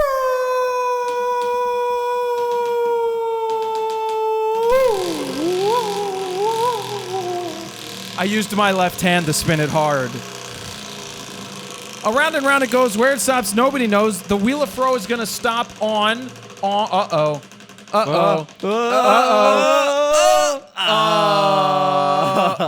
Rode microphone. Oh, that one was just that was close. Right, yeah. Well, it wasn't right. It's 4 ticks away. Well, I'm saying it's also close to Black Rapid. It's right on the edge. It's on the edge, man. I'm on the edge of glory. Of glory. It's Lady Gaga. I know. So congratulations to name popping up on the screen. You have just won a Rode something or other. I will contact them. They will mail it to you. Congratulations and thank you, Rode, and everybody else on the Wheel of Fro for taking part in that to give people free stuff and stuff like that. And that's about it, right? I think that's the end of the show. You don't want me to ever recap, but I want to thank Audio Blocks and Video Blocks for being this week's sponsor. I want to thank you guys for watching. You can get all of the photo news and more at fronosphoto.com/RAWtalk-133. And we will continue on this path to RAWtalk glory during the next show. Hopefully you enjoyed this. Leave comments down below with your favorite quotes from this week. Oh, God. Also, if you go onto Audio Blocks, I would love to hear what your song choice would be for Menstrual Flow.